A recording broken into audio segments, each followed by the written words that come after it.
welcome to the Capital Gang. I am Oscar Ssemweya Musoke and a little bit late to the gang. And there's nothing as terrible as being late and going through Old Kira Road. Emmanuel Dombo is in the studio and I'll pass on all the blame to him because he's in charge of the NRM roads. Good morning, Honorable Emmanuel Dombo. Welcome to the Capital Gang. Good morning and morning, our listeners. It's a pleasure for me to be back here again. Yes. We have another guest in a red, people say red shirts, because even the owners of red don't wear red shirts these days. Best Raymond Johnny in a Uganda shirt, Uganda Crane shirt, not a red shirt. Do you know there's a difference? That distinction needs to be very clear because I need to go back home today. so it is dangerous to be in a red shirt. Under the new dispensation, it's slightly dangerous to try. Okay. Honorable Ssemujju is here in the studio. Most welcome to Honorable Ssemujju Nganda. Thank you. You decided what shirt you're wearing, but we are watching you. Oh, which shirt then? Because you're no longer blue, you've not gone to red. Where do you live? In Uganda. PFF is blue and white. Blue and white. Yeah. Right. So let's hopefully soon see blue and white. Honorable Kantuntu is in the studio. It's a miracle that he was here before me. Actually, it offended the protocol. I'm supposed to come in last. You're most welcome to gang. Thanks, Oscar. Good morning, listeners. And Joseph Otieno, number one UPC fan in the world at this rate. You're most welcome to the Capital Gang. It's a pleasure to be here. I'm putting on a neutral color because this country needs us to throw away so many of other things and come together. So for many reasons. You started with UPC. But you brought in UPC. I was actually going to congratulate you, Comrade Ssemujju, for your new developments. But thank you. Directly in front of you, of course, is my fantastic Mwiri Obi, and flanked by the guy in red. And you're seated right next to our NRM person. I hope that red will be considered genuinely national red, nothing else. But most importantly, I'm delighted to have the neighbor from Bukedi, my brother from Bukedi. But look, you guys, in a future UPC government, we shall review local government and make sure Bukedi becomes one district once again. So let's start with you, Honorable Kantuntu, with this act that they have been facing. One of the things, when we start with red, let us take that to the very end. One of the aspects of the legislation is about wearing red hats. Can you imagine? What is there not to imagine? You are a senior lawyer, head of that parliamentary committee, and you are going to legislate on the color of a hat. Yeah, I think that should be put in context, because if you put it like that, it sounds very ridiculous. Sometimes you need to put things like that to see how ridiculous they are. Anyway, I don't know what question you would like me to answer, really, or you want me to give the summary of what is going on in Parliament. I think that's a better way to put it. Good. Yeah. I think currently there is a joint committee that has been set up by the House to consider the Uganda People's Defence Forces Act Amendment of 2025. It is constituted by the Legal and Parliamentary Affairs Committee, where I sit and I'm the ranking member, and also the Defense and Internal Affairs Committee, which is the sector committee that deals with the Ministry of Defense and Internal Affairs. Some time back, I think it's over a year ago, the UPDF the Ministry of Defense had proposed an amendment to the original act, which we enacted in 2005. However, as the committee was considering that act, the Supreme Court came up with that decision regarding the court martial. And in that decision, the Supreme Court made declarations it also made what we call orders, and also made what I would call advisory orders. Advisory in the sense that the court was of the view that some aspects should be handled by both the executive or the army, the Minister of Defense more specifically, and also Parliament, to have the Uganda People's Defense Act conform to the Constitution of Uganda. It led to the withdrawal of the original bill, which was in Parliament, and then the Minister of Defense tried to get some aspects that touch especially the court martial to bring them in conformity with the new order, legal order of the Supreme Court. So originally the bill handled so many things, organs of the army, they had been changed. There's one thing which Honorable Ssemujju Nganda has been always talking about the last 4 years, about the status of the Special Forces Command, what is it in the air, and so on. So all those were now being regularized, the reserve forces and so on. But the most important aspect of this bill, in my view, was the welfare of members of the Uganda People's Defense Forces and also those who have retired, the veterans, to have their pension away from public service to the Ministry of Defense. There are so many positive aspects, very, very many positive aspects about this bill. Unfortunately, there is only one issue which has brought everything into public discussion, and that is the way the Act is seeking to implement the court decision, and more specifically about the trial of civilians in the court martial. So that is the controversy which is there. I reckon it's a cautious decision, well thought out decision, that I'm going to participate in this process from day one until it ends to make my positive contribution to the improvement of this law so that it does not come out as it is now. I'm not going to shout at anybody. I'm going to talk to people. I'm going to talk whoever is concerned, and I have been in that committee from the first minute up to the end until they close, and I'll be there until this thing ends. Inshallah. Inshallah, of course. and you know, I framed today's topic as the good, the bad, and the ugly, but of the reform. But the good includes overdue reforms regarding pensions for service people, professional courts martial. Those are good things.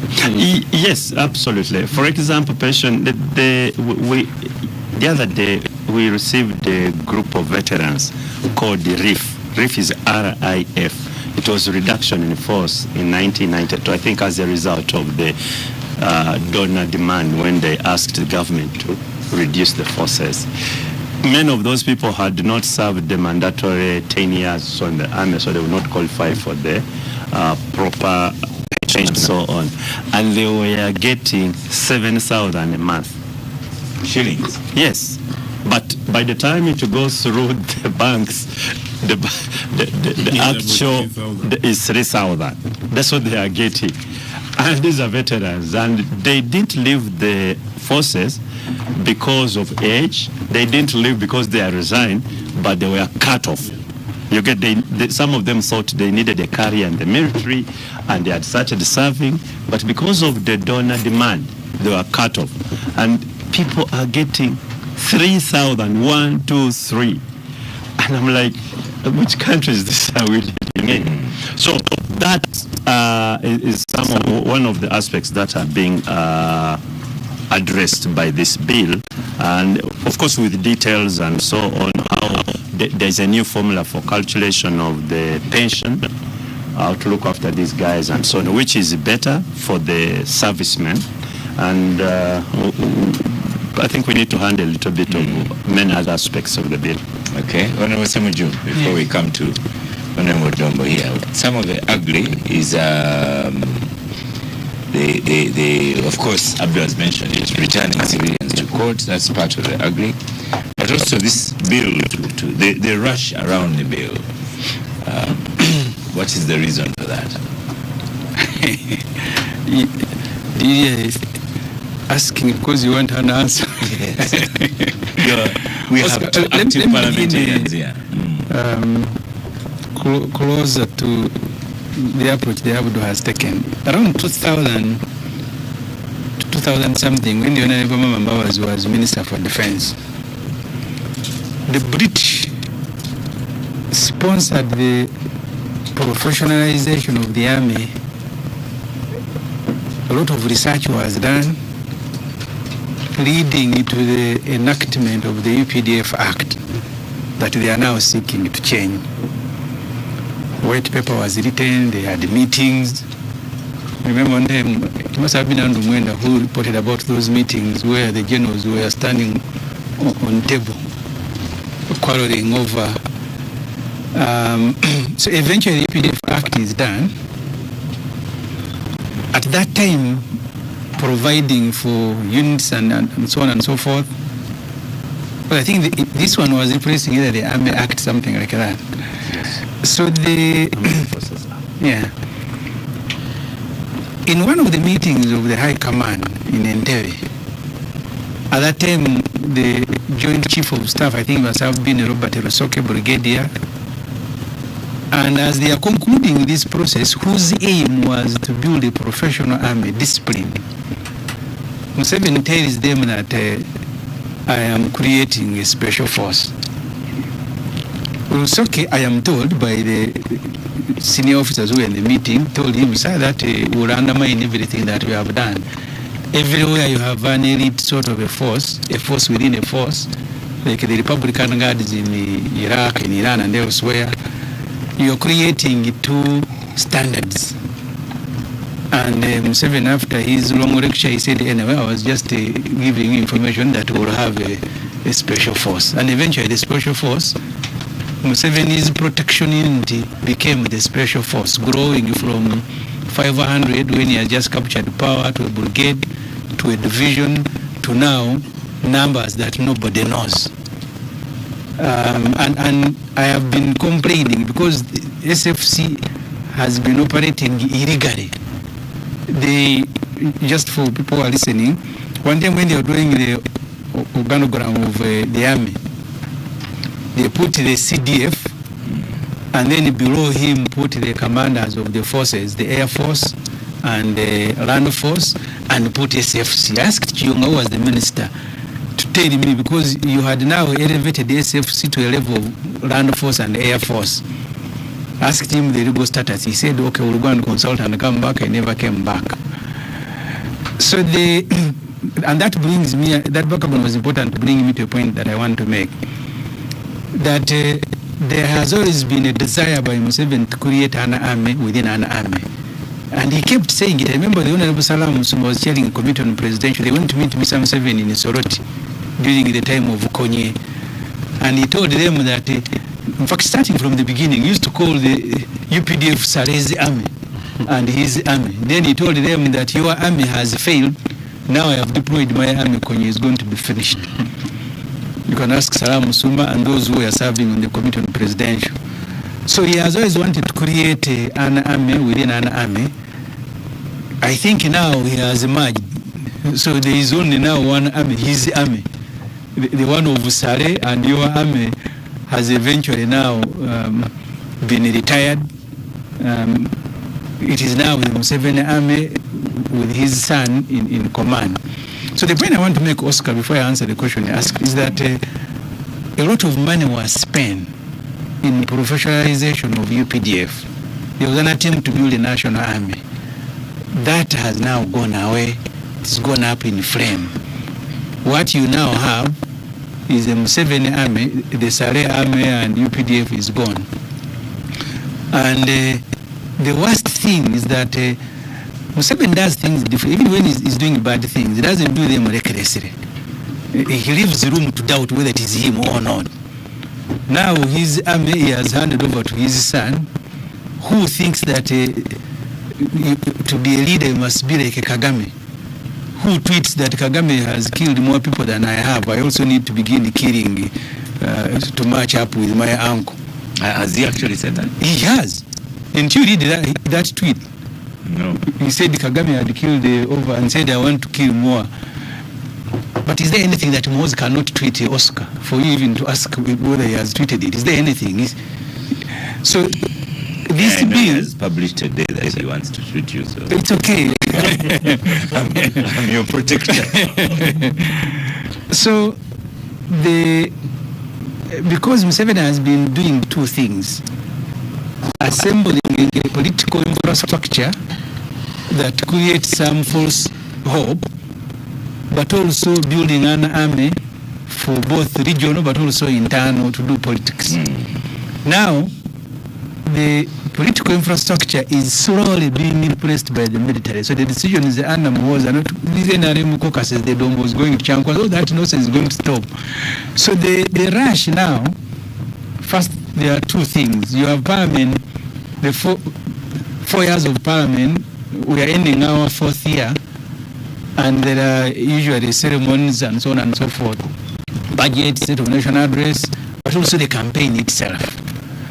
So everything that you want to do now, you want to rush it before these things begin. So, in fact, I am surprised that they delayed. They were supposed to have passed this long ago. There is NRM caucus in Entebbe on Monday, because some of the MPs are also uncomfortable because they know Museveni. I've told people Museveni is like a lion. When he's angry, he will eat anything around him. So sometimes it is Ssemujju, but Ssemujju is in Chazanga. If it is you around, you will be the one to be devoured by Museveni. So the rush is partly because of that. But also, I think Museveni looks now at Parliament as a machine. When you switch it off, so you don't have to waste your time, because he doesn't think that MPs are going to read this law and pass it because they have understood it. We are going to pass it because he has switched them on. So you guys pass my law. Let's go to Mr. Emmanuel Dombo. Ssemujju is against the bill without actually quoting. Yeah, but if you allow me a second, and I hope the Abdus will, because I don't understand why the reserve force should become now a force. Are you guys going to pay the soldiers who are, because the reserve force as it is today, it has soldiers who have retired. You're now going to make it formal in the law. Then you'll answer that. So you're going to give them money? You'll give an answer. So for you, I wanted to ask some aspects of the bill seeking to make a monopoly over plain, ordinary suits and, choosing colors and having an ordinance on that. Well, the boots are also theirs, and do these things need a debate? Oscar, I want first and foremost to thank my colleagues, especially the current members of Parliament, and Honorable Abdul Kantuntu. I've listened to him on TV, and he has just made the public declaration here that he wants to use his vintage position in age, experience, and also knowledge in the law, so that he helps Parliament come up with a good law. That's what members of Parliament are supposed to do. And for the period I was in Parliament, we always attempted to do that. But the coming of this law is, first of all, the law that is being amended. You have heard the Honorable Ssemujju Nganda telling you that even the professionalization of the army was funded by our colonial masters. Why? Because of our inability to raise the funds, because of lack of professional competencies at that time. NRA was a ragtag army which was formulated in the bush and came and overtook government, and now they had professionalized. Professionalization considers a number of things, including the training, the equipment, but also the administration and structure of the army. I'm very sure if we had the resources that we have now as a country, perhaps at that time, all the things that Honorable Ssemujju is talking about could have been taken into consideration. But also, we are not in a static world. We're in a world where technology is changing, where the problems and the enemies we're dealing with are changing and reformatting. Therefore, there is no way you're going to have a static law and a static nature of running an institution like the military at a time when the other parliamentary forces may also want to emerge within the country. Then the final thing which nobody is trying to address, which I want to mention here before I talk about the uniforms, is that the onus or the responsibility usually, once a president has been sworn in, there are some political actors who want to treat President Museveni and the NRM as if we are constantly in competition with the other parties that are not in government. That's how you present. That's what it is. That's what it is. Because immediately the president wins an election and the party takes over the administration and government is allowed to fund the manifesto of the party using the taxpayers' money. Now the responsibility of maintaining public order in the country shifts to the hands of what they would call their opponent, who has a direct responsibility to ensure that order must be maintained. And this is the order which some of the people wanted to discredit, because until now, this is one of the strongest points which Uganda shows around. That's why you see refugees running from all these countries which are very stable and coming back here to the country. So because President Museveni and the NRM administration has a responsibility of maintaining stability in the country, it will use the instruments that are available to it, including legislation to ensure that public order is maintained, to ensure that there is sanity in the country, and to ensure that the people of Uganda are protected and they enjoy the peace and everything that they want. But in order to do that, they must do it conscious that we have an elected parliament, which is the representative of the people and must have ample time to deal with the law in accordance with the constitution, but also in accordance with other laws that exist, including taking into consideration court judgments which have been done. Now, the way I look at this law is that many people have stopped reading the the bill and what has been proposed, and they have reduced it to a political contestation. I've been listening to a number of talk shows from various media stations, and I've listened to people argue that this bill is targeting, when you talk about the Kaunda suits and the red berets, that's purely targeting no and targeting the other. It's the responsibility of the members of parliament to ensure that they make it in such a way that even if it was the NRM that came up tomorrow with berets that offend the law, then the law takes charge of that. Why should it only be seen as if the law is targeting National Unity Platform when we have people like Kantuntu who are in parliament and they can ably rely on the history but also their knowledge and wisdom to ensure that we make a universal law which must apply to the members of the National Resistance Movement just as to the members of the National Platform or any other. Yeah, but you know there's been a history of this, especially within the NRM government. You remember the case of Ammentment, how his own law caught him out eventually. So when you have laws that are targeting people, they might eventually end up with you. Members of parliament don't get immune against the traffic laws even when they pass the traffic laws. If they become members of parliament and they drive carelessly, the very tax laws which they drive, which they have made, will definitely get hold of them. We have, I have my brother, who was my friend and personal doctor, Dr. Bulamu, who are in parliament with the late Dr. Bulamu, and we made a law about authorizing verification of the papers. Well, with him the previous day for higher education, certifying the papers if you did not go through the HSC system in Uganda. After he passed the law, he went back home prepared for nominations, and never went for certification. And when he came for nomination, and coming for nomination on the last day, with his Russian degree, he was reminded that the law had been passed, and he said, yes, I attended and we passed the law. I said, but you have not certified. And he was struck off. I think his opponent passed and opposed.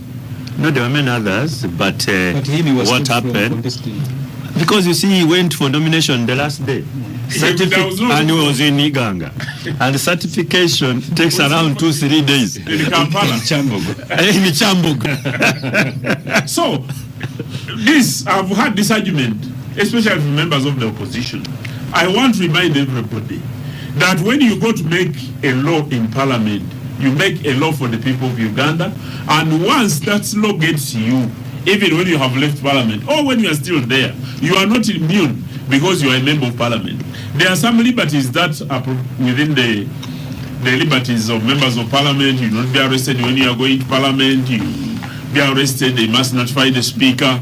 Those are privileges that are extended to members of Parliament. At times they don't work, but the law is universal to every Ugandan, and let the Kantuntus consolidate the law so that whether it is a member of NRM, whether it is a member of the opposition, once you are caught on this offside of the law should take hold of you. Yeah, but Oscar, I think my brother Emmanuel is missing the point. What is the people's cause? I didn't even start with the Right Honorable Mama. It started even in the 60s. During the time of the deportations and so on, and then the arrest of the famous cabinet arrest of ministers from cabinet room. The principle is make a law in good faith. Yeah. That's the principle. If you make a law in bad faith, fate has it that it may end up with you. That's what the concern. That's the concern of the people. Make a law in good faith. Don't make a law which touches Rumala, because tomorrow you never know. You could be in Rumala's position, and if you have made that law in bad faith, then fate has caught up with you. Yeah. I think that is the point you're trying to make. That's a good point for you to come in, Raymond, because I see you as a conscientious thinker. Whatever Honorable Dombo might say, a lot of people will think, in addition to what Honorable Ssemujju has said, that there's a rush because they want to get someone like Dr. Kiza Besigye to that court. So rush is important. Describing the attire and the colors, that one is targeting a political party that is about to start campaigns. And then there's a challenge by the Uganda Law Society and the East African Court of Justice on it. So, but when you have this kind of rush, all these things are suspect. Would you agree? Definitely. My understanding and the reason the law itself is coming up is that the Supreme Court challenge is the one that led us here. But I think it's folly of us to imagine that the political realities today are only starting now. I mean, if I look back when our friends in UPC were in government, they created, out of the Ugandan Army, they created something called the General Service Unit. That General Service Unit eventually became the State Research Bureau, which clamped down on many of the political operatives of the UPC. If I look back from the UPC and say the Buganda Kingdom, I think some of the first kings, the Mwangas, created the Bambowa, and there was even a distinction between Islamic Bamboga and Christian Bamboga, and that led to the overthrow of Mwanga himself. So I would advise our politicians to look into our political history, because our political history is very instructive. Tomorrow the FDC might come into power and use the Very Special Forces Command to rain terror on members of the NRM. So for us who are civilians and citizens who don't belong to the political class, oftentimes you struggle with the political class and you struggle with their understanding of history and where we are going. But you also struggle with the understanding of the realities that they live in. I think we can't deny that we are within the political reality that a transition is happening. how it happens, whether it happens constitutionally or extra-constitutionally, outside the judicial processes, is a matter that's out of our hands. So because of that murky transition, we have been led into this politics where factions fighting for power are exercising, each of them is exercising their power separately. Some people have social power and they're exercising that. Other people have military power, they're exercising that. Other people have political power, they're exercising that.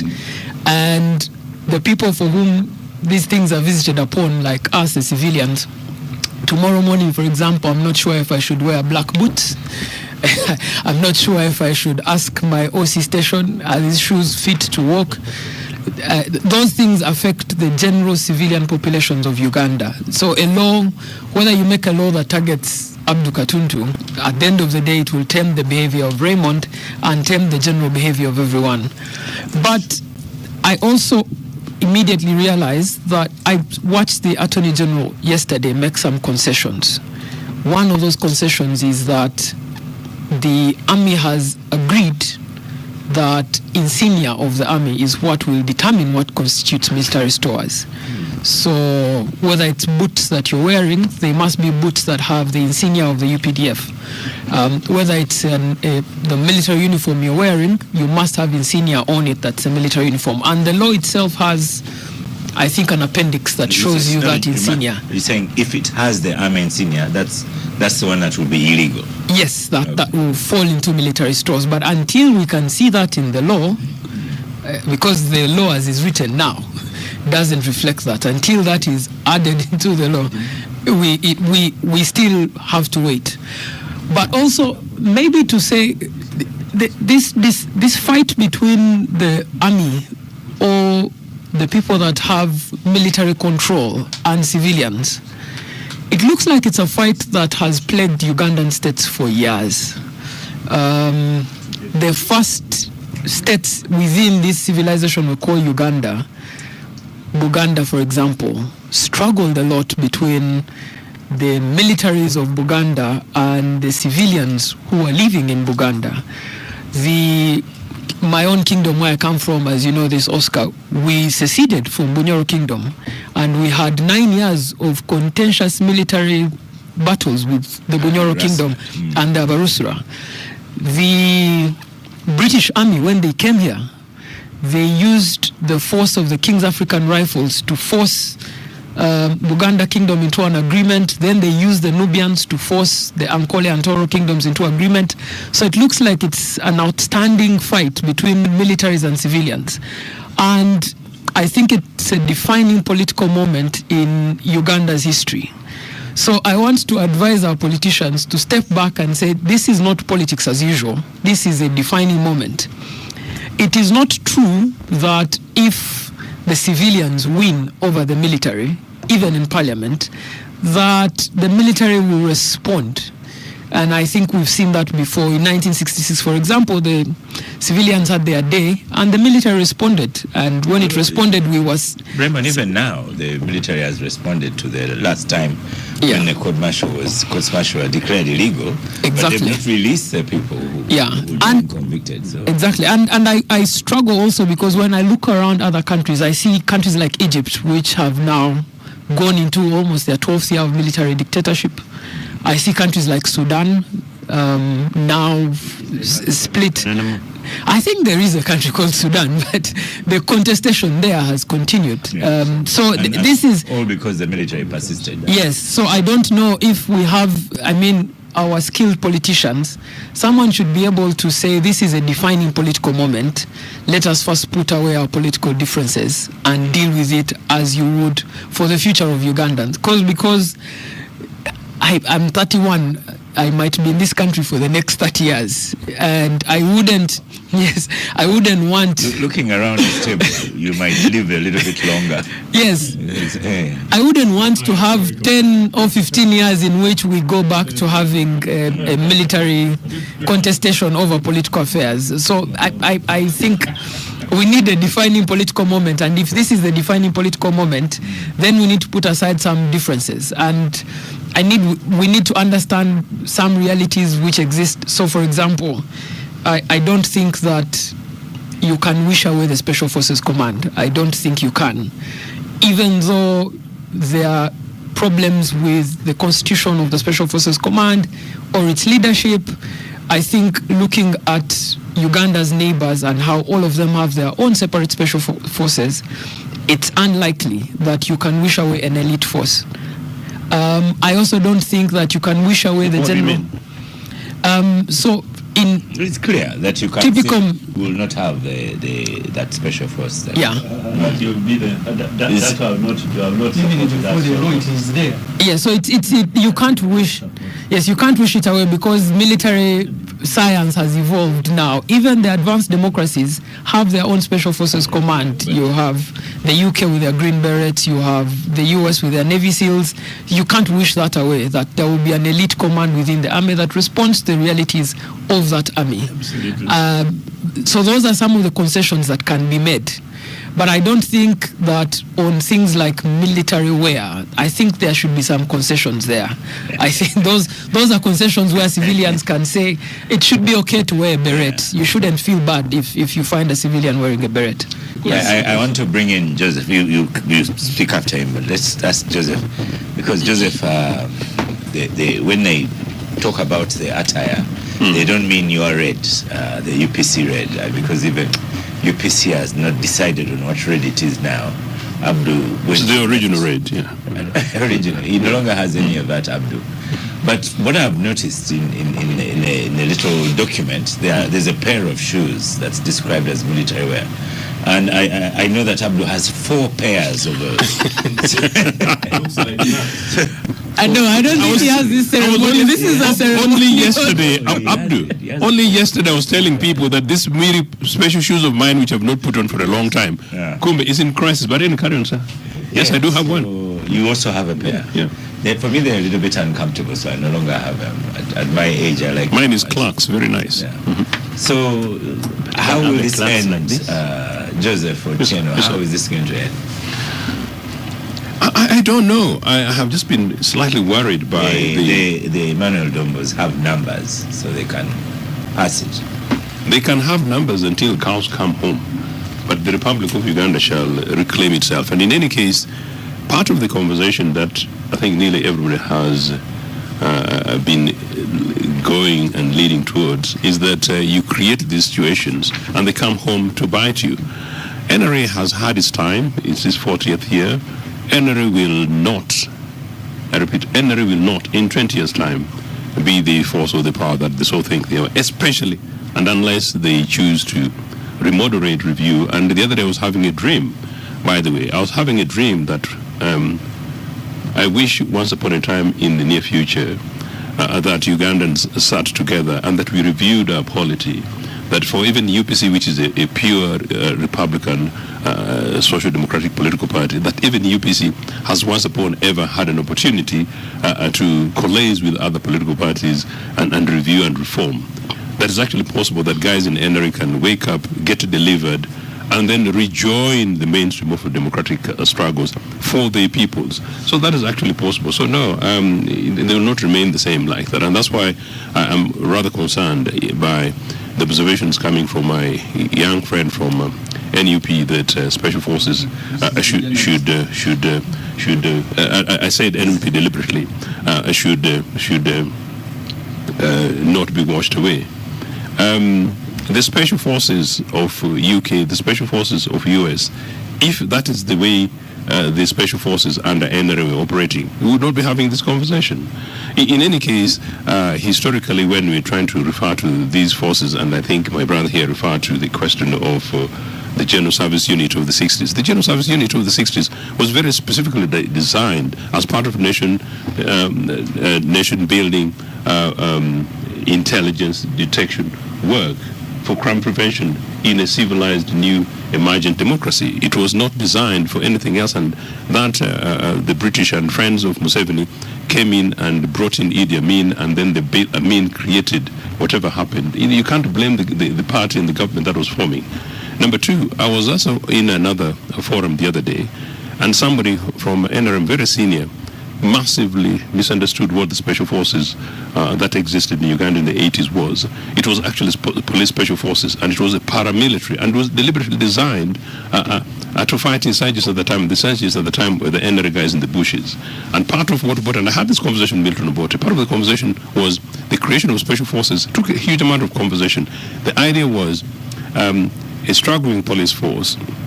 They want to operate within the rule of the law. Where is the army? Where is their capacity? Where do you still want to make sure that, well, you fight insurgency, you fight crime, but still do so in such a manner that the forces in question are people who are coming from law enforcement background, but with slightly much more capacity than the police. And that's all the way, So they were not this. But number two, this special forces thing here is basically what Ibrahim said. We told you that this guy was constituting a new army by mobilizing from a presidential protection unit, which is what we had in the 80s, merely presidential protection unit for the president, the vice president, and top diplomats. The head of the presidential protection unit was initially actually captain. The guy died a major and only elevated as a lieutenant colonel. Now it's an whole army. So the nature of the conversation completely changes.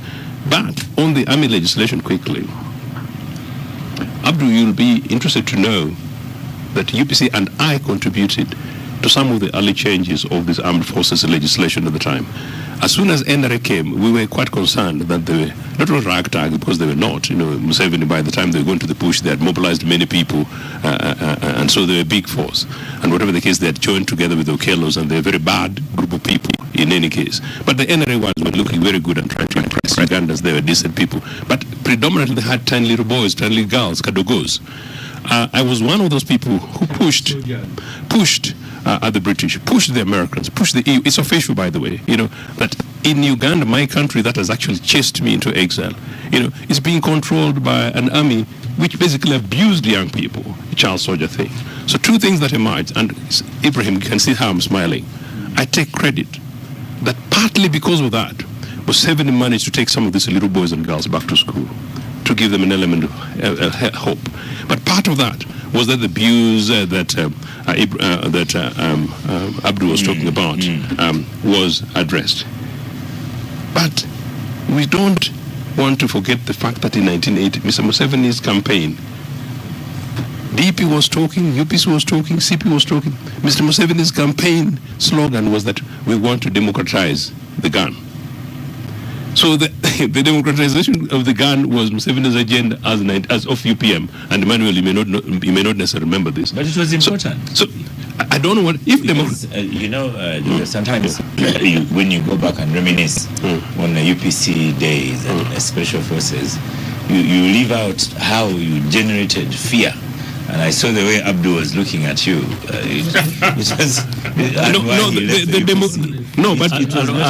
I'll have someone. Oscar, the democratization of the gun campaign of Mr. Museveni was to make us less fearful. No. And a lot of people went to, what was it called? Chakam Chaka. And said, from now on, Ssemujju Nganda. It was a case, Joseph, maybe you never understood. No, I did very well. Stop fearing the gun. Okay. So in other words, all the people who did that, including Ibrahim, could be argued, really contributed to the mess in which we are. That now that the army is in the pocket of a man and his son, and every other day, including fueling at a petrol station, you've got to be pushed aside by somebody with a car. You will admit that at the end of UPC time, we were in a mess, we were fearful. What I was talking about, no, actually, that I never will. That I never will admit. But let me tell you this. The democratization of the gun campaign was actually the same in 1980. By then, UPC wasn't in government. Museveni was Minister for Defense. The first thing he mentioned, actually, that's why he switched me over to Mwiri, which was during the election campaign, or what had just returned a few weeks earlier, democratizing the gun. So it was not about democratizing. Is spoiling a very good debate. No, I'm not. You are not responsible for the crimes committed under the old UPC. Yeah. Please don't appropriate them. I am trying to give context. They are unforgivable. We have relatives who disappeared. No, you've talked about that, and we shall discuss this issue. Don't appropriate the crimes. Do you know what? Speak about Uganda, how we can make it better. But to remind us of UPC that you are better than NRM. Do you know, I actually find it extraordinary, Ssemujju. Your relatives disappeared, as you say, as you allege, and they would have disappeared. They would have disappeared, and I'm really sorry. I'm really sorry.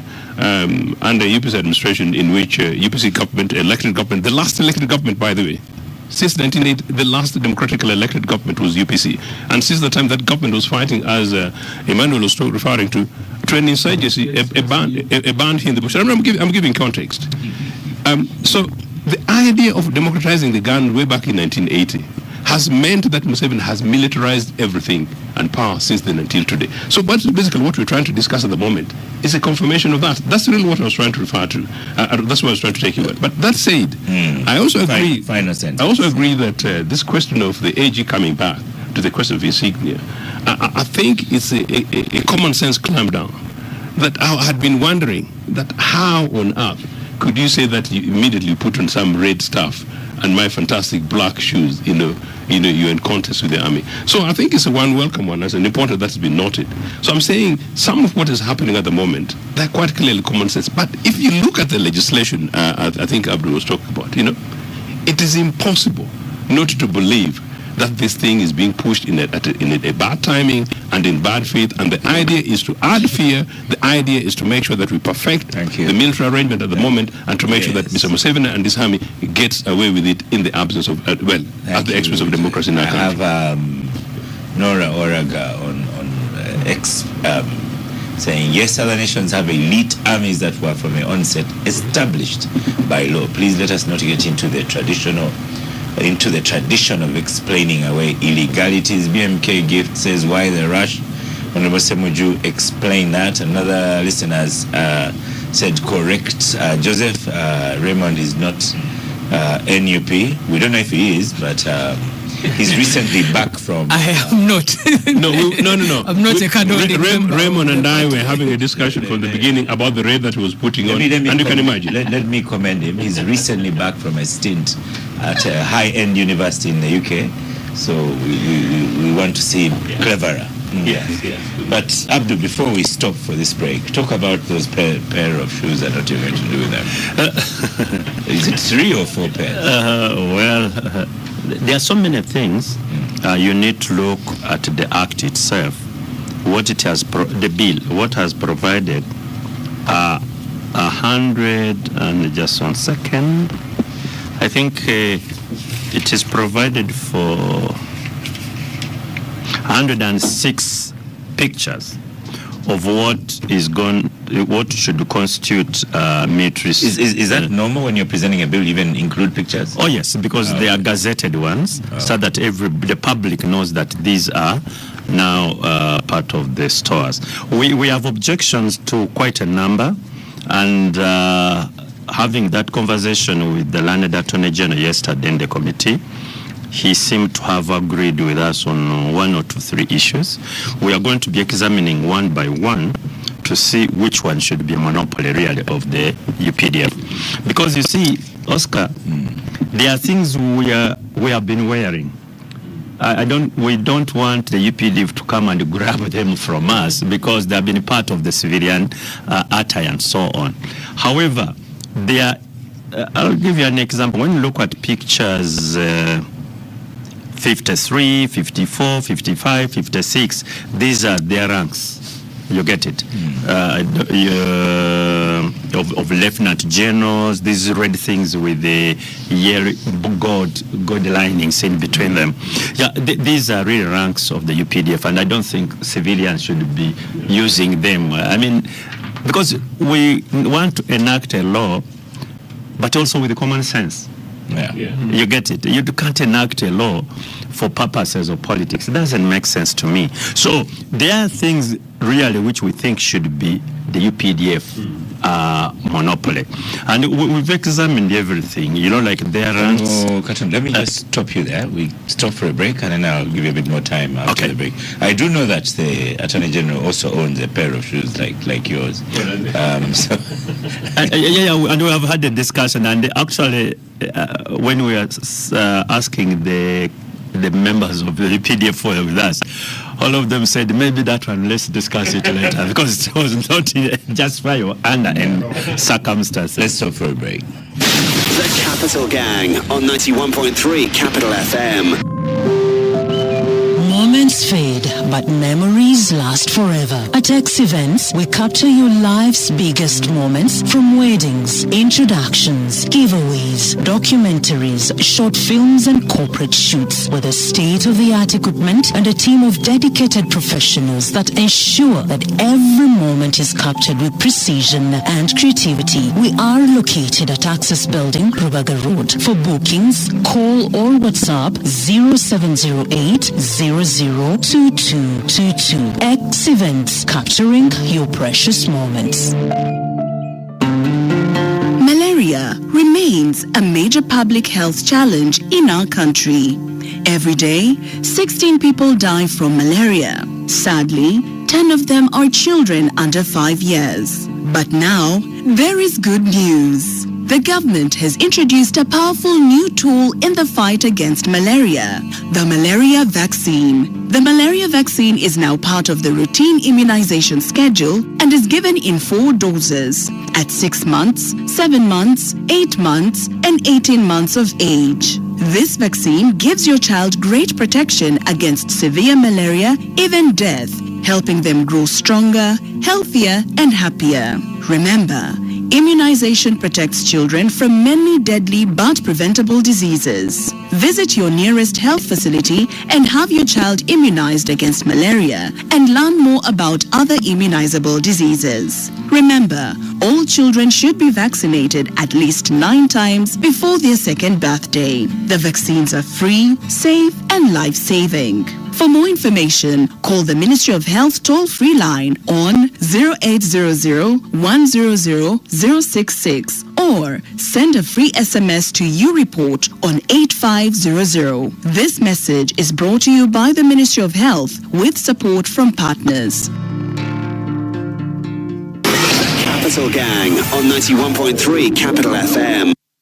Welcome back from the break. An interesting discussion in the break. Still on the proposed amendments. Honorable Kantuntu, you are describing what's acceptable and what may not be for acceptable. example, they bring counter suits. So long as the counter suit is of these blues, there are 2 blues here, then there's a coffee counter suit here, and so on. These are ordinary colors and counters that have been worn by people. So we want to see the logic of the UPDF monopolizing a coffee counter. No, counter is defined like a matching top and so on. Really, there are some things which we will have to change. They also go to gumboots, for example, and there is a green gumboot here, I think. And they said that is now a monopoly of the UPDF. You cannot be seen, just an ordinary gumboot, which people are wearing all over the place and so on. So I think we need to look at this. There are other sections, Oscar, which are quite important. And I've asked this question. When you look at clause 7 of the bill, it provides that members of the High Command on the 26th of January 1986, whose names are set out on Schedule 3 to this Act, provided that the member has not been convicted of any criminal offense or charged or changed citizenship or has not joined active partisan politics, they will be members of the Uganda People's Defense Forces High Command. And I'm saying, first of all, it is bad legislation to legislate for particular individuals that Emmanuel Odombo will be a member of the High Command until he dies. It doesn't make common sense. Because this is not even military. This is not law. It is not common sense. But when you take it further, what if they all die? Then there's no High Command. No. There are others. It's a category. Okay. And my suggestion is, really in good faith, many of these people played a role, especially in the war that brought the NRM to power. We've since then awarded them medals. They have since then retired. They are now old men. The NRA at that time has since then metamorphosized into what we call the UPDF. Allow these gentlemen and ladies to rest. They are in their retirement. They can now not be burdened but because they participated in this struggle, they can't be burdened with army responsibility until they die. Just imagine somebody is being lucky enough to live up to 100 years. And he comes from Karamoja, in a sea, it said he's come to attend a high command meeting.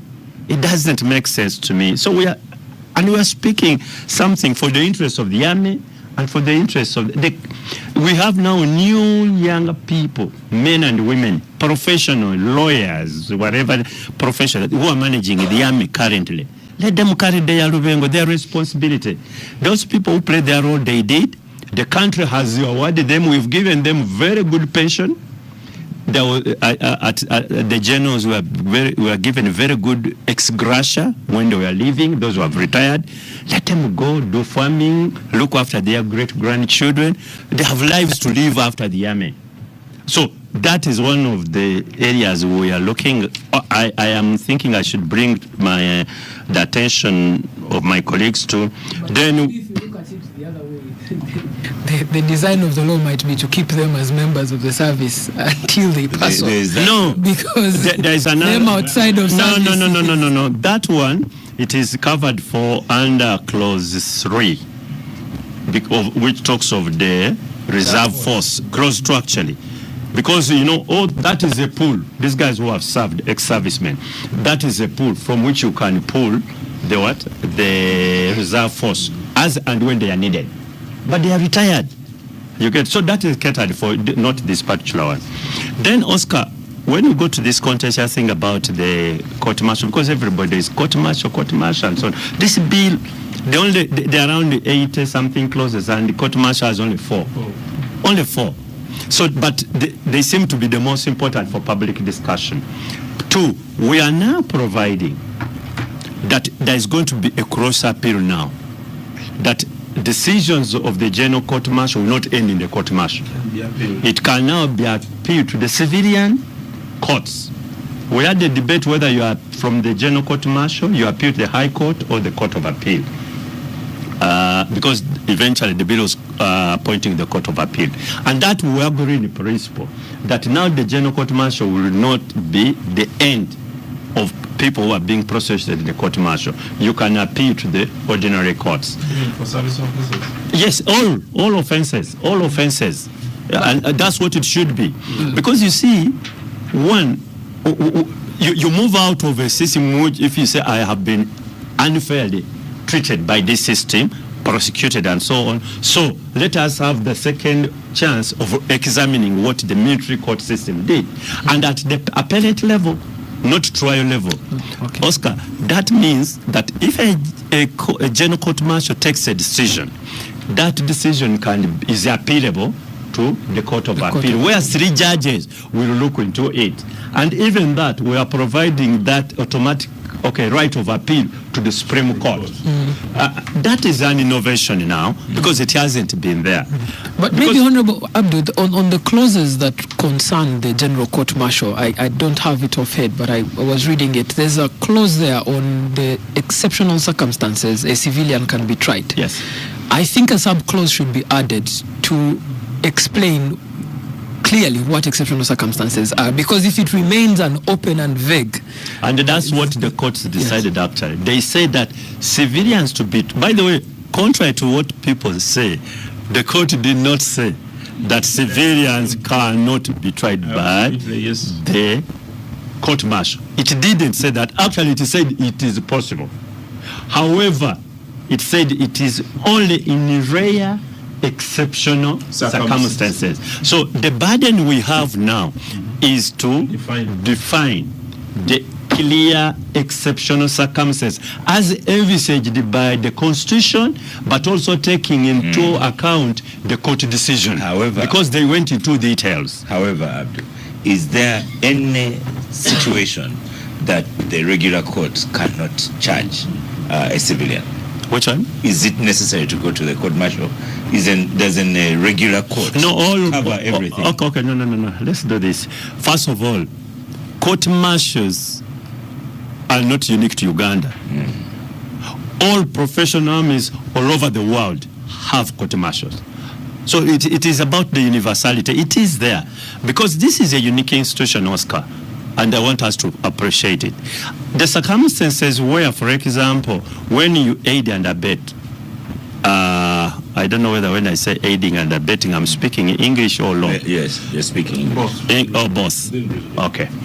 If, for example, Oscar, there is a major Lumala who is committing a service offense, and a certain civilian Abdul Kantuntu has aided Major Lumala in the commission of the and abetted this case, the commission of the case, then of the offense, then you cannot have double trials. That you get Kantuntu, you take them to a civilian court on the same facts, then you get Lumala, you take him to the military. So when you aid and abet, let me tell you, that could take you to the other side. You get it. However, to me, that is not my concern. My concern and everybody's concern should be weaponizing the court-martial. You see, we are going into this conversation and we miss out, Oscar, the complaint. The complaint is, and I pleaded with the UPDF officers who are there, that they are the ones causing us all these problems. Because they have now weaponized the court-martial. If there's a problem with the Ssemujju here, they will manufacture something which takes Ssemujju to what? To the court-martial. And by the way, blue is here also now. So, Oscar, that is, in law we call it the mischief. That's where the mischief is. That the court-martial has failed to do what it's supposed to do under the law, and it has been weaponized to handle sometimes political problems. That's where the problem is. It is not about the law, whether the civilians here and so on and no. And if the court-martial can do what we call soul searching. So we have caused this problem because of ABCD. So they should just be more professional. The good news is all these guys are lawyers, well-trained lawyers. You get it? And we are asking them to act professionally. Oscar, the court-martial has always been there, by the way. Yeah.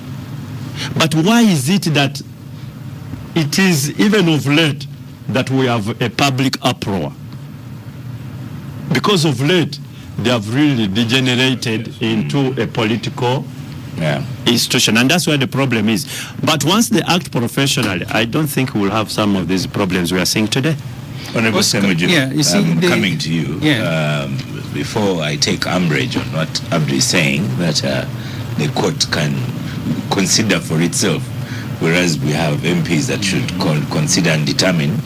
Angela Izama posts here that the main issue is the extent of civilian oversight over the army. How does this bill speak to this issue, and gives an example? Does it also matter that military leaders continue to disregard lawful orders from civilian authorities?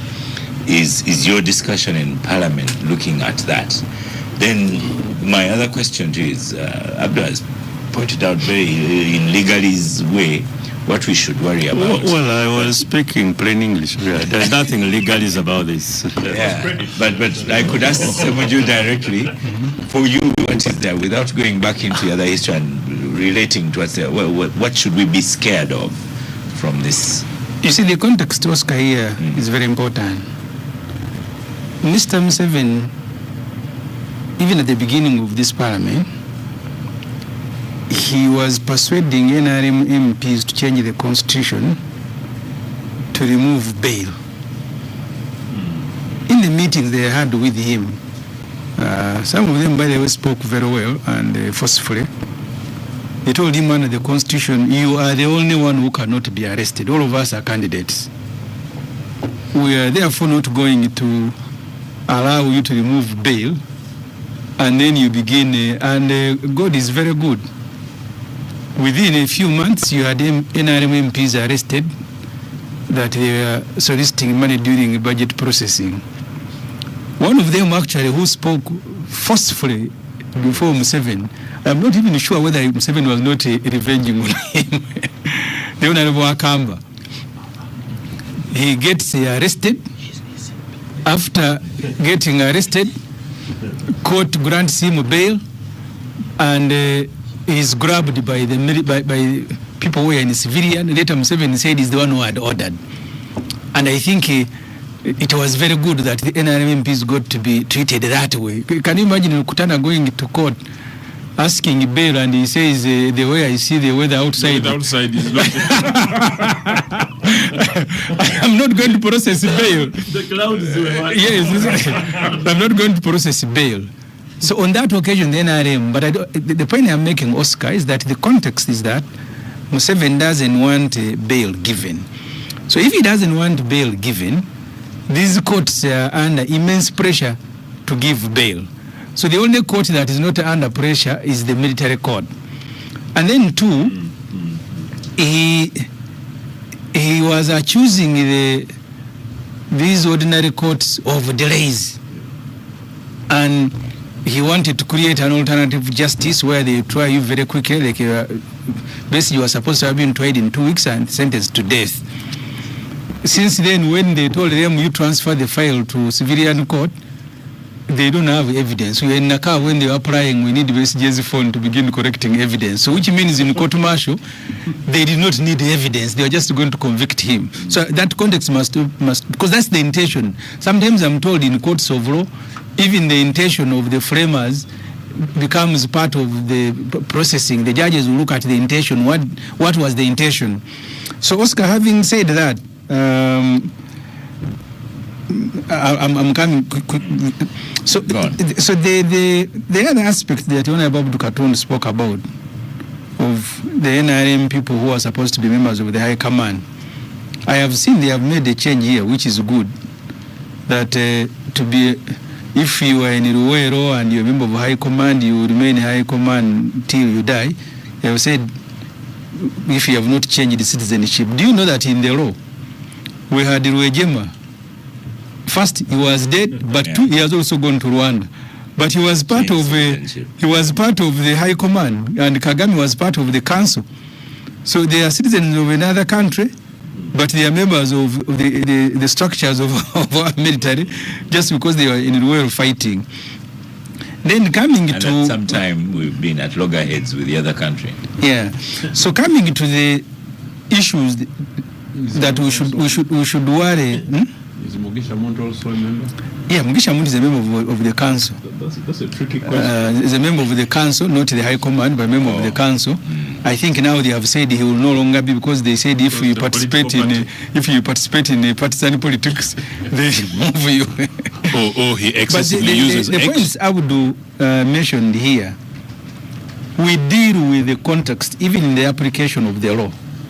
Abdul, as our former Shadow Attorney General, was in a meeting with Rugunda and Nanda, people who were leading us in Parliament at that time, to try to interpret sections of the Public Management Act that deliberately Kayihura was misinterpreting to say he has powers to grant permission to hold a rally and so on and so forth.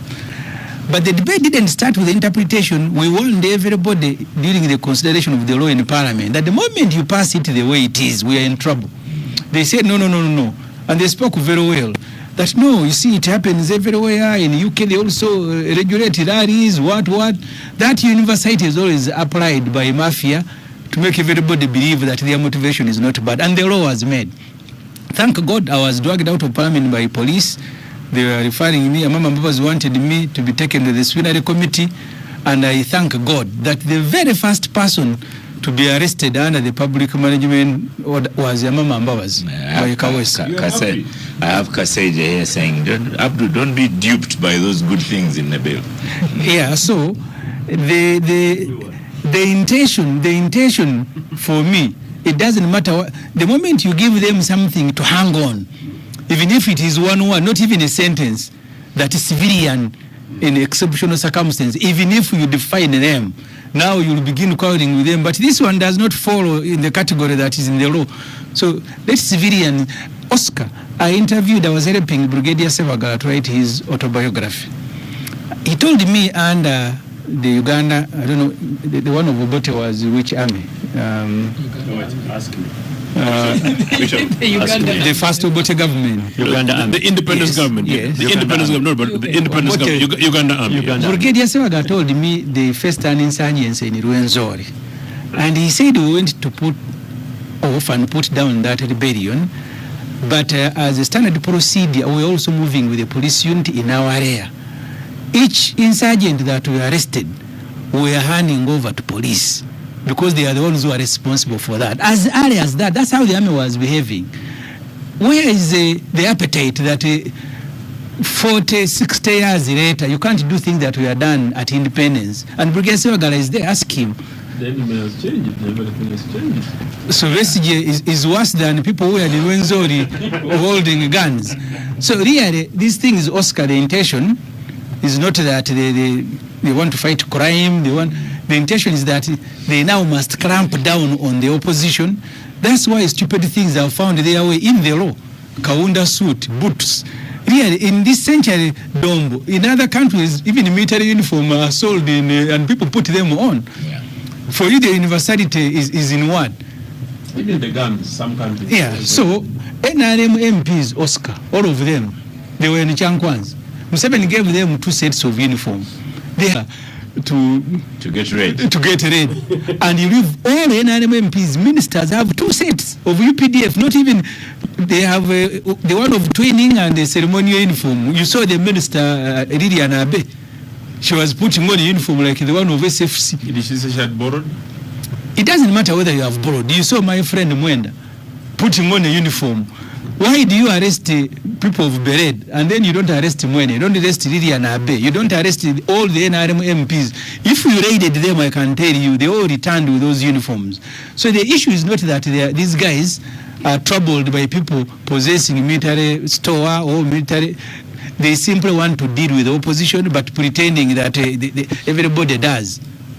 Raymond, what should even Dombo has a uniform. He was in the Chankwans. This one here. Well, Raymond, I'll tell you more about the General Service Unit. Yes. Dombo has a military uniform. This one, he should be arrested after the show. It's a very interesting outfit. He has 2 pairs. But I don't know whether he got 2, but I am sure he has one because I saw him in a uniform in the Chankwans. He doesn't know that when I was in Chankwans, I was a little bit smaller. I don't think it becomes illegal if it's not fitting you. But his shoes, he has the shoes as well. So I can confirm that he does have. Yes. The uniform he has also. And 2 pairs of shoes. Yeah. Military. Ofono Pondo has many. Maybe Oscar, the question we need to ask is... Oscar, can we borrow me and you? No, I don't marry. I wanted to say, maybe we should go back to probe the politics. The reserve force. The politics behind the law. I think that's where the heart of the debate is. I don't think in the history of Uganda ever that the collapse of a political order has left the military order. So everywhere the political order has collapsed, the military order has followed. So both parties need each other. Our politicians need the army needs our politicians. So now we need to probe the politics. I hear us say things like we need to depoliticize the UPDF. In its conception, from the get-go, it's a very political army. So how are we going to achieve that depoliticization? Where are the limits of the depoliticization? I think those are the contentious political debates that we need to have. Somebody needs to ask the probing question. If you're the founding father of the UPDF, yes. So we have a new constitutional order. Yes, it is true. The NRA was NRA. Yeah. But from 1995, we have a new constitutional order, and it clearly defines that. And that's the law. And unfortunately, yes,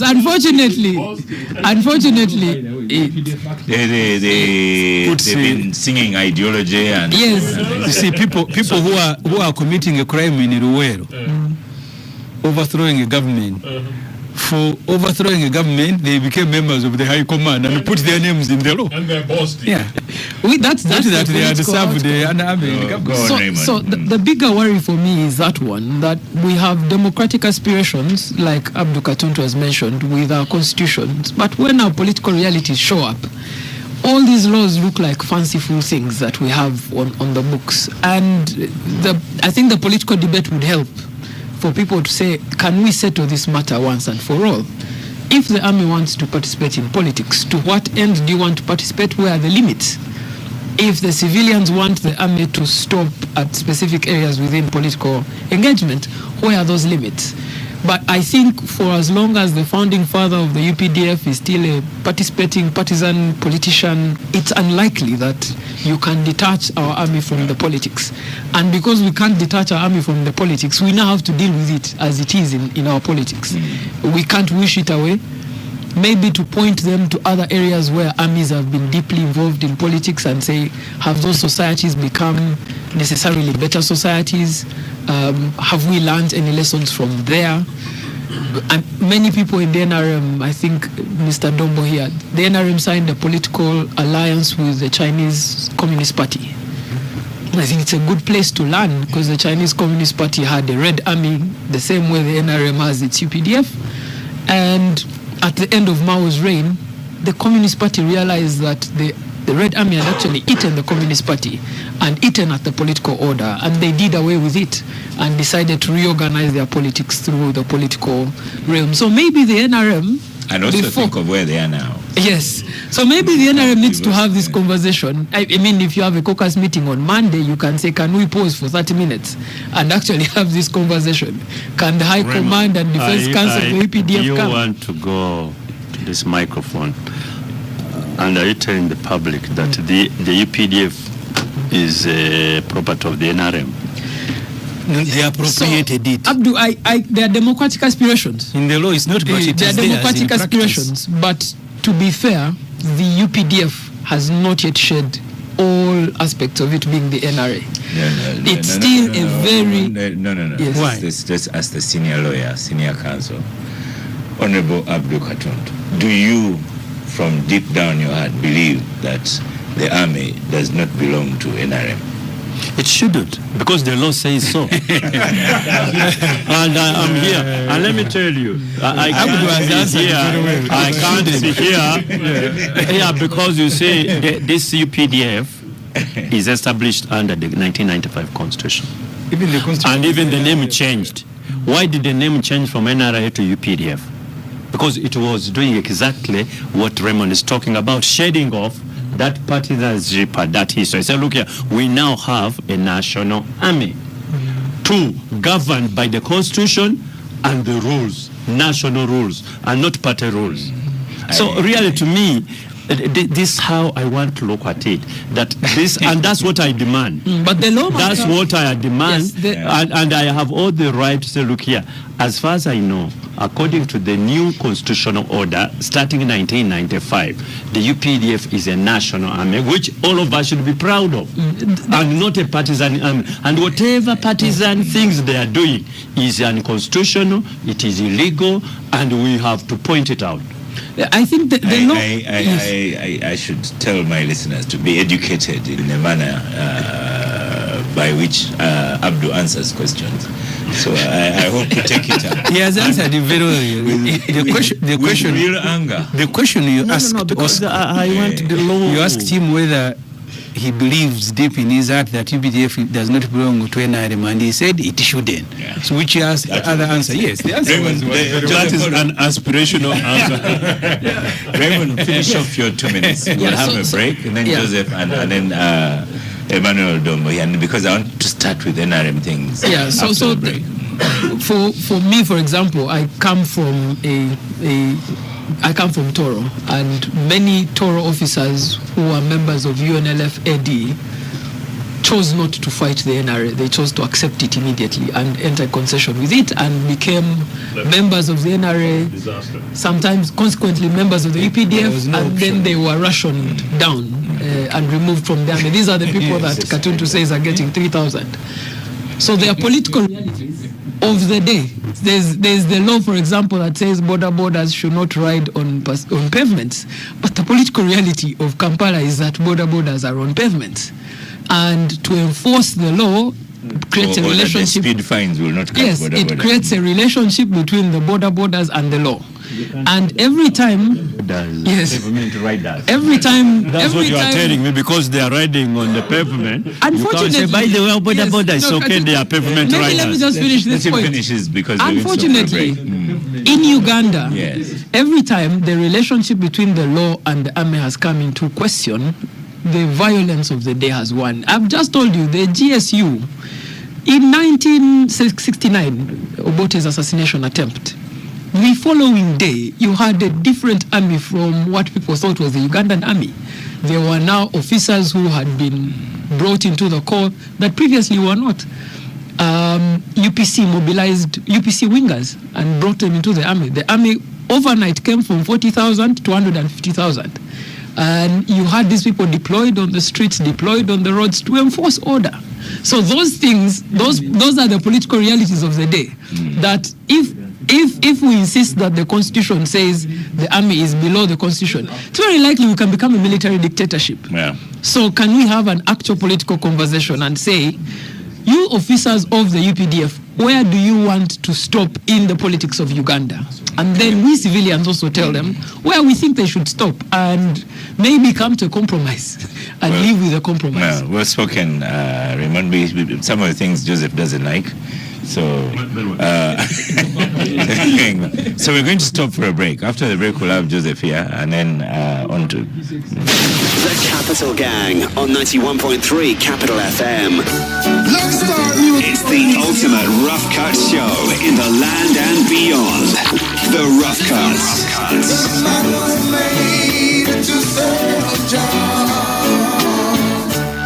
And together we live forever.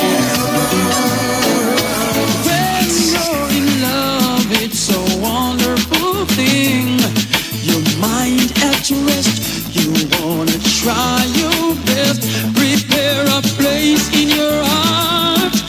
Feeling your soul with nothing but hit music. Hit music. Feel good music. Am I really hearing you? Rough Cuts. Fresh hits for Uganda. Capital FM. DJ Yowie.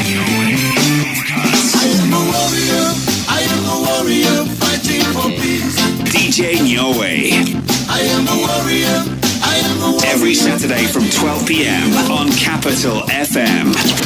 Bapipo, omukuru no muto, sagala saudi de Saturday. Grab your kit, grab your shoes, because we are running. Crosses the line in a running for what? To uplift rural coffee women out of poverty. Where? At the Coffee Marathon in Tungamo on the 24th of May. Are you ready to step up to the challenge? Jango Gireba Mama Mafe. And if running is not your thing, you can show up for the vibes. As we close the day at the Coffee Concert with live performances from Diamond Platnumz, Sister Charity, and Ray G. Visit www.coffeemarathonug.com to register now for just 30,000 shillings. Your fee includes a marathon kit and full access to the concert. The Coffee Marathon, uplifting rural coffee women out of poverty. Brought to you by Inspire Africa Group. The Capital Gang on 91.3 Capital FM. Welcome back from the break. More discussion in the break. Abdul Angelo is still with you, says the answer is yes. UPDF is the property of the NRM. Yeah. Abdul is trading in a necessary fiction. The question is whether the NRM represents national interest or sectional interest. I totally disagree. Anybody who says the Constitution is a fiction, Constitution is not a novel. I think my brother Angelo, hold on, my brother Angelo is used to reading novels and fiction novels. The Constitution of the Republic of Uganda is beyond a novel. Let me tell you what Nora says. Nora Oraga says, thank you, Honorable Abdul Kantuntu. Just because they treat it that way, i.e. that they own it, should not be normalized. It was an excellent response. Let's discuss how they are in violation of the law, not normalizing that Amaje is theirs. Joseph, your own microphone. I agree with Nora. Conclude with this topic with Honorable Dombo. No, I think, unfortunately, Abdu's position makes absolute sense because I totally understand it, except it comes purely from an aspirational perspective and nothing else. No, and unfortunately worse, the commander-in-chief and his family take this army as their personal property. And I was trying to give you a historical context, so that's why I took you to the 1980s position. And to them, it was an aspiration for which they have been lucky that the reality has been achieved. But very quickly, look, this depoliticization process that Raymond raised is actually important. And it can be done. You'll be surprised, and Mr. Museveni should listen to this. In the early 90s, again, I was amongst those, together with the other leaders of Uganda People's Congress, who were deliberately facing the reality that NRA had come in and they're occupying the Republic of Uganda. And those men and women who are now part of the NRA, we're not going to wash them away, to use Raymond's word. What do? We were saying that, look, these guys need to be trimmed. The little boys and girls who had been abused should be taken back to school and their welfare catered for. And that we have a small army trimmed enough to defend our national independence and territorial integrity, and not to become the destabilization force that it became. So we had huge goodwill that invest in this army, invest in the size and capacity that is actually sensible, and one for defending our country. I'm just repeating that deliberately, rather than a personal army and a force designed to destabilize and to serve a particular individual interest. If that you can do, even if it was an NRA army, you create a group of men and women who see the nation state first. Unfortunately, I think that's far, considering the manner in which Mr. Museveni's son is behaving rather recklessly on X. It continues to be, unfortunately, a very difficult job to move that away from the original object to the national object, for which all of us want to be able to embrace and say that, look, we have a national army whose job it is to defend our national borders and territorial integrity and our security. I want to say this on the court-martial thing, that unfortunately, again, regardless of the very many aspects of the legislation being proposed, and many of them are reasonably good things, unfortunately, the court-martial element, in my opinion, is at the core, and the majority of the citizens believe is at the core. Another element of that was the attempted justification using Karamoja and the Koromojong, to justify trial of civilians in military court. I find it insulting, and I've repeated that again and again. Absolutely insulting. The Karamoja question: if you've got a decent nation state and a democracy alleged that has been around for the last 40 years, and you cannot deal with cattle rustling except through military courts, that means actually generally you failed. And for Karamoja, a country that needs investment in education, investment in health, investment in infrastructure, investment taking back their gold rather than stealing their cattle and land, which is being done at the moment by NRA, I think that's a wrong example to be used. Finally, I was in Mbale 2 months ago to attend the burial of Mrs. Wakoli, the wife of the late Minister Joshua Okoli, who disappeared in 1972 and was actually killed by Idi Amin. I'm repeating that because I also say that my area MP, and of course Ibrahim talk about his family that has disappeared. So the history of this, my late MP, I repeat this here, James Ochola, his remains too has never been found. Likewise, many families will talk about this.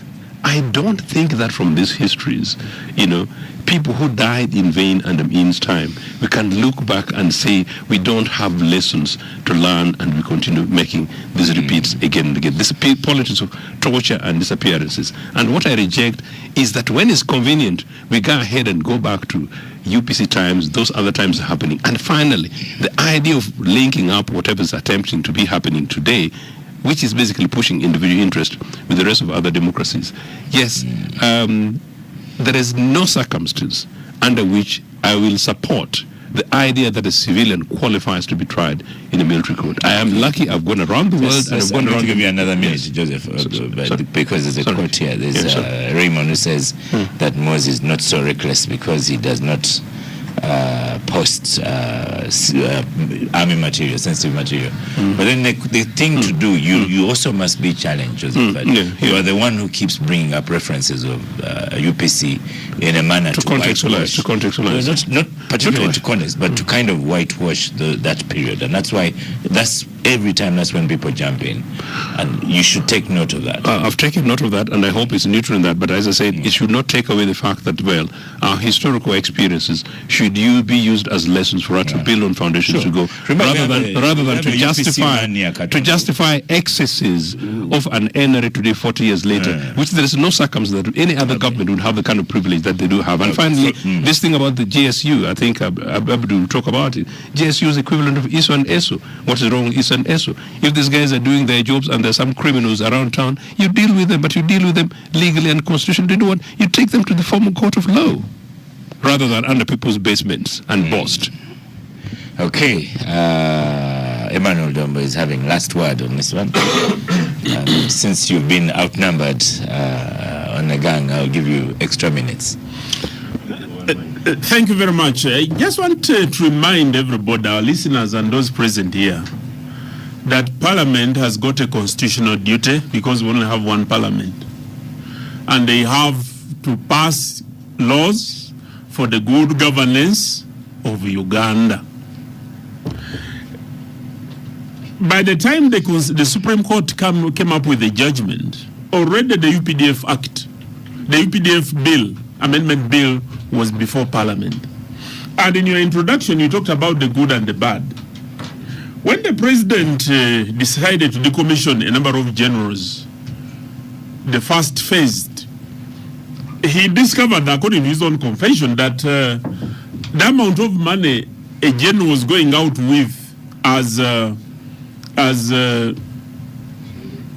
pension and gratuity was so small that it would not even be attractive for anybody to leave the army.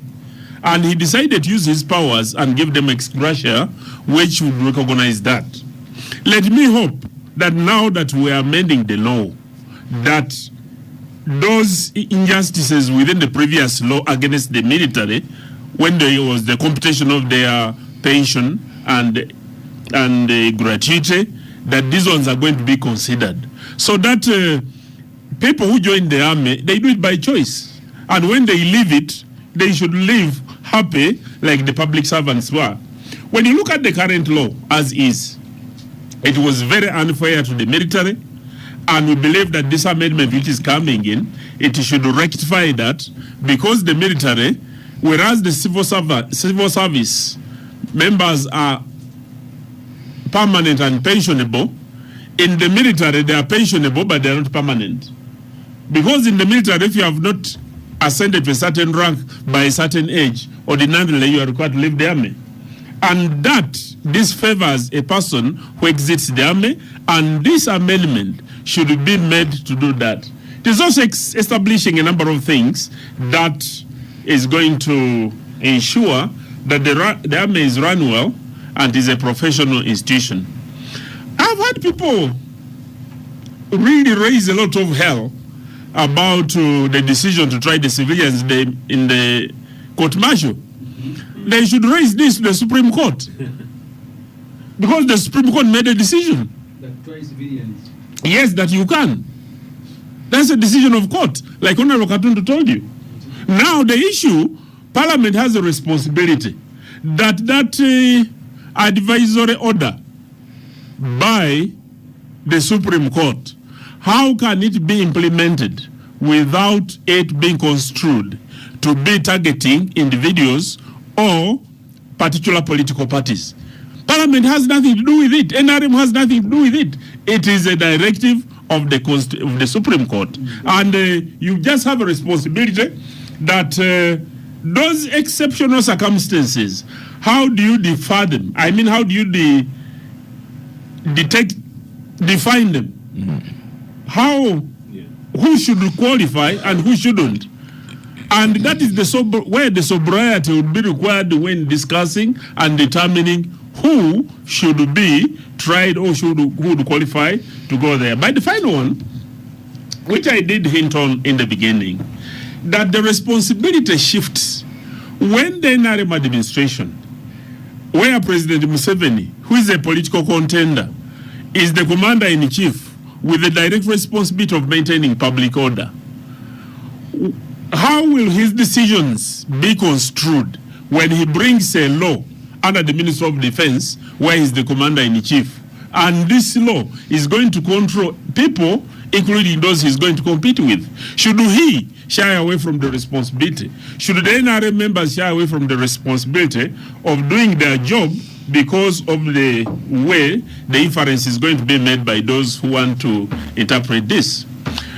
The very final one, I want to tell my brother that yes, my brother Ssemujju, that treason is never treason when treason succeeds. When treason succeeds, it becomes a totally different thing. It becomes a government and becomes starts putting laws and frameworks. And the very last one is that let us use common sense to understand that laws are made to enable those in government to implement their vision in order which they see for the people of Uganda. We are just unlucky that in Uganda we don't have direct executive orders required of a president to use executive orders. You have seen how President Trump has reacted. Immediately he became president. Yeah. He's given a leeway. So when you are a president, or when you are a leader, or even when Kantuntu becomes the president tomorrow, or any other person, that you qualify the law to give you the liberty to create law that will enable you to create public order, but also to ensure that the vision that you have for the country is... thank you, Honorable Dombo. You have Nwanyazi, the artist, says the problem at hand is the politicization of the military and militarization of the politics. Over to you, Gang. And then Dr. Henry in the UK even speaks in Luganda, saying, Abdu atubuza buza. So... What is that in Runyankore? You got the best man.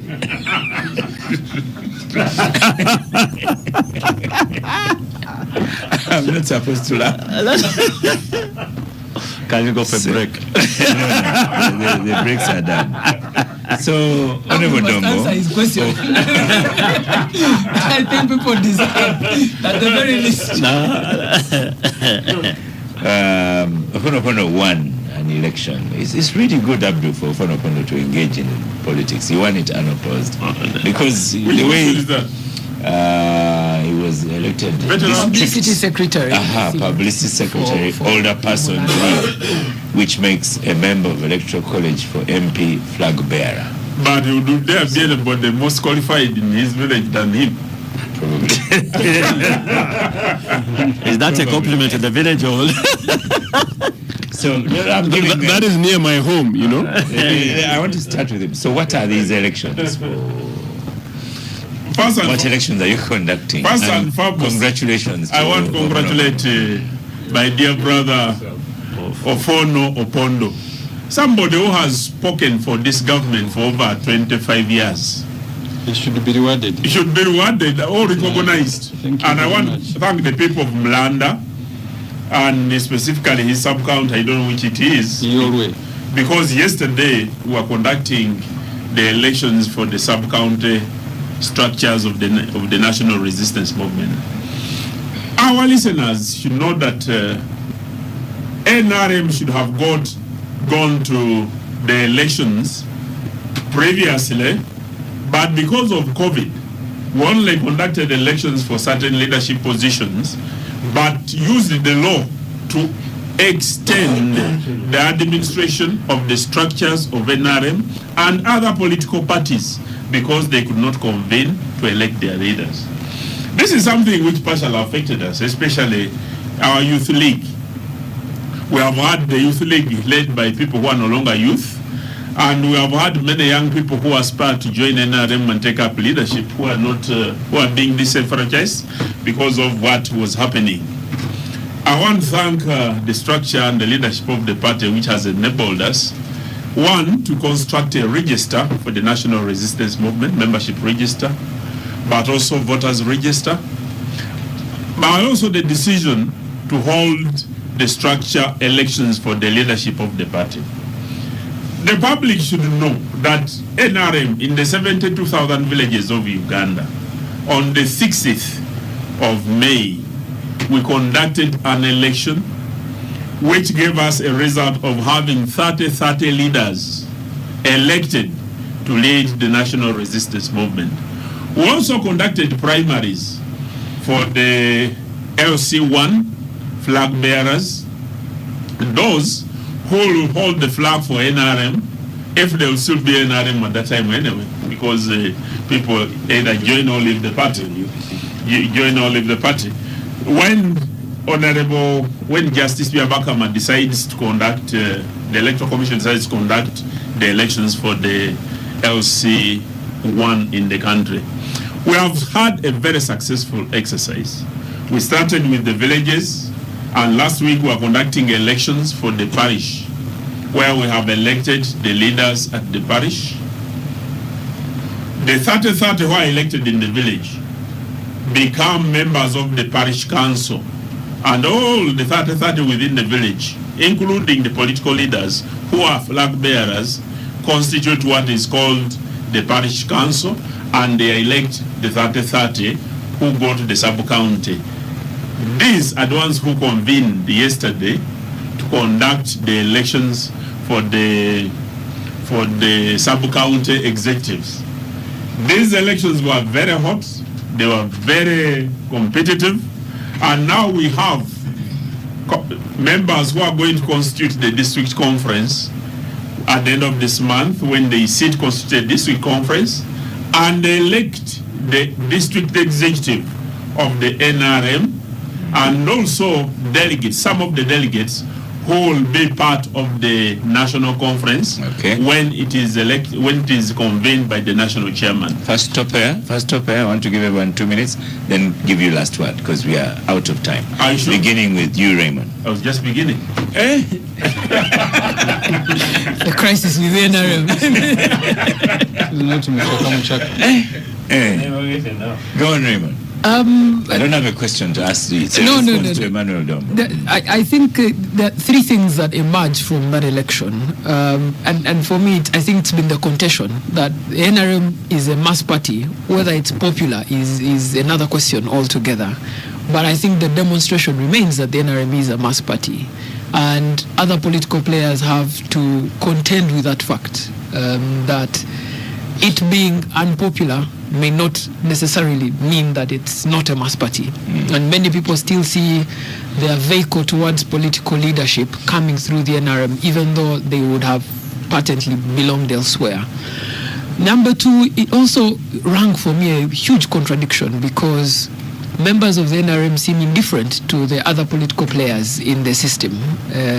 Other political players, Honorable Ssemujju Nganda here, has been trooping to the Electoral Commission almost once every week to demand, can we have our party registered? Can we be allowed to hold our party elections? So it rang a contradiction for me on the NRM to say... Is there a kind of hubris? It's a hubris, but it's a dangerous hubris to have, because if these things happen to the NRM, you need people like Ssemujju to fight for you. Right. If, for example, Ssemujju tomorrow turns out as the Justice and Constitutional Affairs Minister in the PFF government, you need him to say the NRM should be able to have their mass elections in every village as and when they wish. So that contradiction remains. But I think the other final one is to ask what is the direction of this NRM, because now their party chairman is patently old, definitely tired, you can see it, and yet the party tells us there are many young, vibrant, ready individuals to take over the leadership. They have a CDF who does not believe in all that chain of... And CDF who is also a member of the NRM, because at the party register it was confirmed that he's a voting member of the NRM cell in the village in Russia. Right. So we need the NRM to be ready for that. Joseph, your 2 minutes. Did you say the CDF is a member of NRM? Is he a member of NRM? The document show. Isn't he? Joseph, you only have 2 minutes. Isn't he supposed to be non-partisan?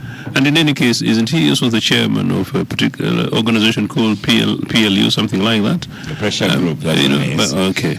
By the way, social media is murdering you today. You just go through the post. Okay, we're used to that. Starting with the 60s, trying to secure our nation state. In the 80s, trying to check. In the 80s, trying to check ourselves against what we knew would be an excess around on Emmanuel Dombo's submissions. Now you are left with the minutes. But congratulations to Ojamu Pondo, Fono Pondo in Segere. But Emmanuel is mobilizing to Segere, indeed, yes. Emmanuel is mobilizing. They're mobilizing themselves to prepare themselves for the next election because they saw the shock actually in 2001. And actually, what the NRA guys are doing is actually quite smart. They've been woken up, and I think this credit we should give to NUP, knowing that if they don't do these things and plan early enough to establish themselves, they'll be taken by a shocker. And of course, privilege, they've got the time, they've got the advantage, they've got our national resources to be able to mobilize and organize. Nobody's stopping them anywhere across the country. Honorable Ssemujju, your 2 minutes.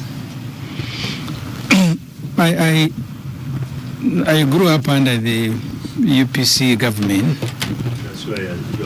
That's why you're very. And we used to line up the roads as they were going to Bushenyi.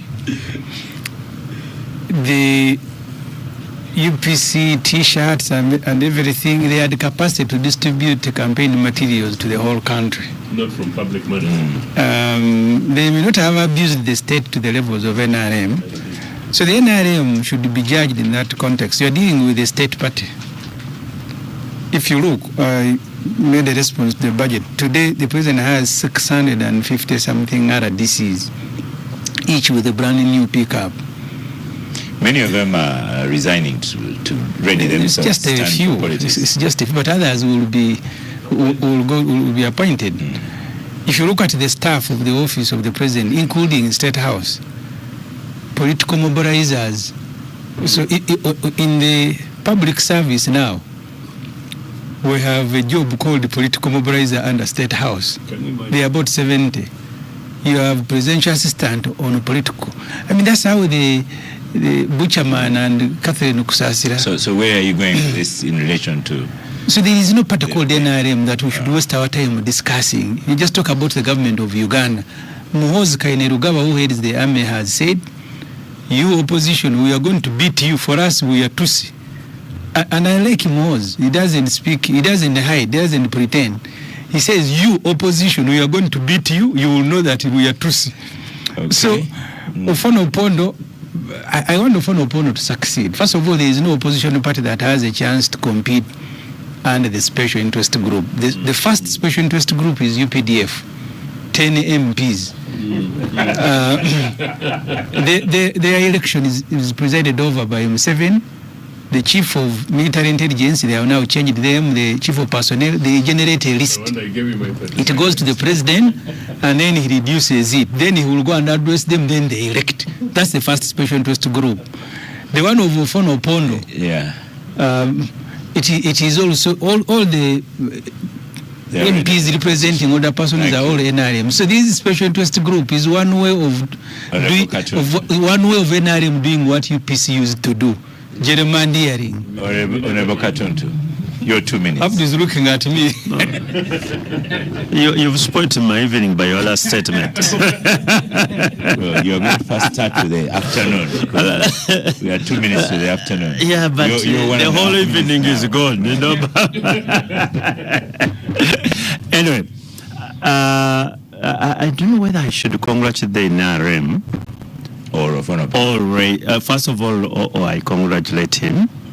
I think if he eventually succeeds, like I think he will, he could be a value addition to Parliament. I don't think he's a guy, they will have known him right from school, who is a straight jacket fellow that they'll come, tell him, do this, and so on. Many moments he's going to speak his mind. And you see, the older you get, the wiser you become. Because he's not looking for any other job after his tenure in Parliament. So really, to me, he's going to be a dividend to that institution. Okay. Having said that, I followed keenly, especially in my constituency, what was going on in the NRM. What do you call them? What? Structure elections, and eventually I talked to many of my other colleagues.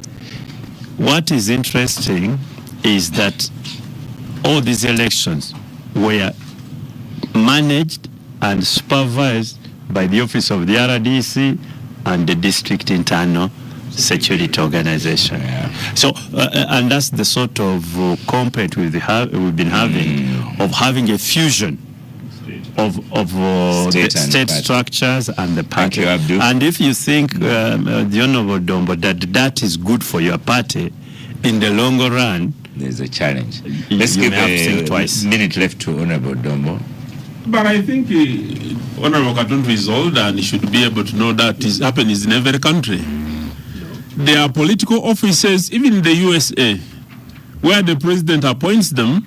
They are public servants, but they are political. When Joe Biden lost the elections, we don't have time. Absolutely. ISO is a political office. The people occupying those offices, that's why they don't come to Parliament for approval. They are political functions. Do you approve them in Parliament? Absolutely, yes. That is why I'm telling you that their appointment, you even don't know how they are appointed and who qualifies. That's why it makes them political. In conclusion, Honorable Dombo, you have just half a minute left. His microphone is not on, Honorable Dombo. You conclude your minute. It is a statutory organization, but the occupants of those offices are political. Whether you like it, this is the reality. Honorable Dombo, give your final sentence. You're the only one on microphone. This is the reality which I'm telling you. This is the reality which I'm telling you. You may take it or leave it, but that's a fact. Yeah.